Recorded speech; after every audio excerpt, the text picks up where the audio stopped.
एक भाईचारे की पार्ट और एक को 100 घर में एक ही घर है तो भाईचारा निभा ले, लेकिन वो अपने घर में अगर 10 ग्राम मिर्ची भी ला रहा है तो किस प्लानिंग के साथ रह रहा है 50 से। दोस्तों पहली बात की आप याद रखिएगा कि आप अपनी सुरक्षा अपने आप सुनिश्चित कीजिए। मैं आपको एक मुस्लिम एंकर की वीडियोस दिखा रहा हूं जो मुसलमान लोगों को किस प्रकार से सहायता और एक भाईचारे की पाठ और उनको जीवन शैली में आपके विरुद्ध में कैसे कार्य किया जाता है वो सिखाई जा रही। आप थोड़ा बगल में चलने वाली इस वीडियो पर ध्यान दीजिए, आखिर वो कह रहा है। खास बात की तरफ ऐसे हालात में मैं आपको इससे पहले भी कह चुका हूं कि अपनी हिफाजत खुद इख्तियारी के लिए कुछ इशारे के नहीं है, मैंने हमेशा से आपको समझाए हैं और अभी भी कोशिश करता हूं। देखते हैं आप कितने समझदार हैं। दोस्तों याद रखिए, और गर्मी का महीना भी चल रहा है, कि हर घर में ये सारी चीजें होनी चाहिए जो आपको बहुत काम आ सकती है। सबसे पहले तो हर मुसलमान के पास नारियल काटने के लिए एक छुरी होना चाहिए। अब इसमें से बात बोली गई कि नारियल काटने के लिए छुरी होनी चाहिए। अब पॉइंट ऑफ व्यू आगे समझते जाइए। मैं इसमें कुछ नहीं बोलूंगा, बस अब समझ जाइए, मैं अंतिम में आपको समझा दूंगा। ये आपको शहर में कहीं भी कोई भी हार्डवेयर या बेचने वाले के पास या अमेज़न या फ्लिपकार्ट पर आसानी से मिल जाएगी। एक कच्चा नारियल सिर्फ 10 रुपए में आता है या 20 रुपए में आता है। आप उसे छीलने और सुराख करने के लिए उसमें ज्यादा पैसे देते हैं, तो वो पैसे क्यों दे रहे हैं आप खुद तो छुरी लेकर खरीद लीजिए और अपने घर पर ही उसको इस्तेमाल कीजिए। समझ रहे ना आपको एनसीसी या पुलिस आर्मी में जाने का मौका नहीं मिला। आप बहुत सोचते थे कि आप एनसीसी या पुलिस या आर्मी में चले जाएंगे, आपकी ख्वाहिश अधूरी रह गई। अगर आप शूटिंग सीख लेते हैं तो हिम्मत ना हारे।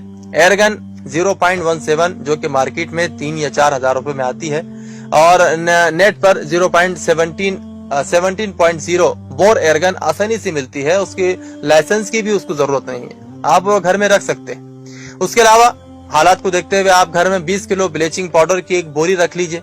1 लीटर पानी में सिर्फ 10 ग्राम ब्लीचिंग पाउडर डाल दीजिए। ये सैनिटाइजर का बहुत जबरदस्त उत्पाद है।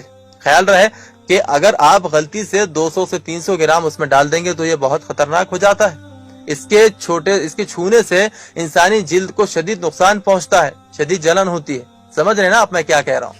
कोरोना के दौरान सफाई की जरूरत के लिए 10 लीटर तेजाब रखना जरूरी है, क्योंकि बाथरूम के क्लीनर से बराबर सफाई नहीं होती है।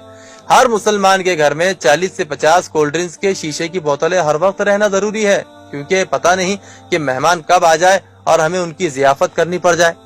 उन्हीं बोतलों में रखकर उनकी हम जियाफत करेंगे। जी हाँ, घर में इजाफी पेट्रोल और डीजल भी होना चाहिए। कब गाड़ी में पेट्रोल खत्म हो जाए 5-7 लीटर जरूरत बेजरूरत काम आ ही जाता है। घर में केरोसिन तेल भी रख ले, गैस खत्म हो जाने पर वो भी काम आता है। और वैसे छत पर भी बहुत सारी ईंटें और शीखे डंडे वगैरह रखना चाहिए, क्योंकि एक छोटा सा कमरा बनाने में काम आ सकता है। हर घर में साल भर के लिए पिसी हुई लाल मिर्चों का जखीरा भी होना चाहिए, ताकि उसमें पता नहीं कब लॉकडाउन लग जाए उसमें सब्जियों को झोंकने के लिए इस्तेमाल किया जा सके। और 10-12 डंडे भी होने चाहिए। जब किसी काम या तहरीक या जमाती काम के लिए झंडे लगाने हो तो ऐन मौके पर वो डंडे काम आ जाए, इसलिए पहले से इंतजाम कर लिए जाए। आप समझ रहे हैं ना मैं क्या कह रहा हूँ। बस अल्लाह से यही दुआ है कि अल्लाह ताला तमाम आलम इस्लाम की, तमाम मुसलमानों की और खास तौर से भारत के मुसलमानों की हर जानिब से हिफाजत फरमाए। आप समझ रहे नहीं क्या कह रहा है। अगर आप समझदार हैं तो याद रखिएगा ये वीडियो हर सनातनी तक पहुंचना चाहिए, हर हिंदू तक।